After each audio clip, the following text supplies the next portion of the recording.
వీడు అన్ని ఉన్నాయి, అంగం ఒకటే లేదు, కానీ మగవాడి కంటే ఎక్కువ సెక్స్ హరాస్మెంట్ చేస్తారండి, పిచ్చెక్కిస్తాడని అంటున్నాడు ఆడపిల్లలు. ఆడనే కనబడుతుంది కదా, అబ్బాయి మీద పడి బొర్రుతున్నాడు ఒక మల్క,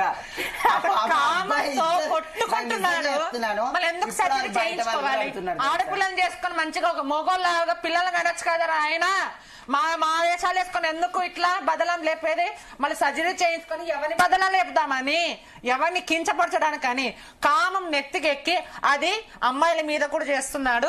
సో అమ్మాయిలు ఏంటమ్మా అంటే ఇది లెస్బియన్స్ కింద వస్తుంది.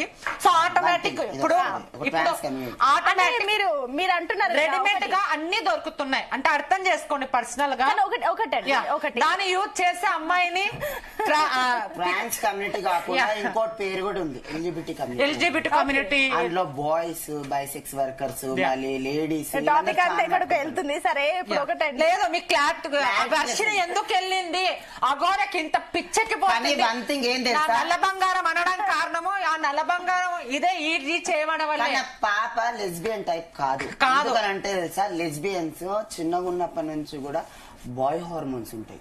ఇప్పుడు మేము బాయ్ గా పుట్టి మేము లేడీగా కన్వర్ట్ అయ్యి ఒక ట్రాన్స్జెండర్ కమ్యూనిటీలో మేము ఎట్లా చేంజ్ అవుతున్నామో, ఒక ఆడపిల్లగా పుట్టి మగపిల్ల గాని లక్షణాలలో ఎవరైనా సరే గానీ అంత నీట్ గా ఉండరు అమ్మాయి. చాలా మంది ఫ్రెండ్స్ ఉన్నారు, కొంచెం మెచ్యూరిటీ కూడా ఉంది. వర్షిని మాట్లాడుతుంది, చాలా ప్లాన్ గా మాట్లాడుతుంది.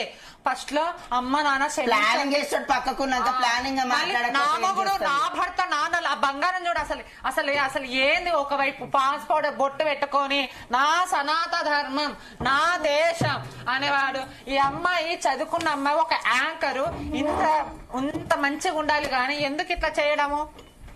ఇది ఒక నేను చెప్తున్నాను కదమ్మా, వాడు అమ్మాయిలు ఏమంటున్నారంటే వాంతో మమ్మల్ని ఇట్లా చేస్తాడు అనేది. పెళ్లి చేసుకున్నారు కదా, ఇప్పుడు మీరు అన్నట్టే సరే, ఇప్పుడు పెళ్లి చేసుకుంటారు, లెస్బియన్ పెళ్లి చేసుకుంటారు కదా, సరే ఇద్దరు ట్రాన్స్జెండర్ అంటే ట్రాన్స్జెండర్ వాడు ఒప్పుకోవట్లేదు, ట్రాన్స్జెండర్ కిందే, కానీ ఒక ట్రాన్స్జెండర్ అమ్మాయిని ఇట్లా లేకపోతే మిమ్మల్ని కాంటాక్ట్ అయ్యిందా? అవునవును.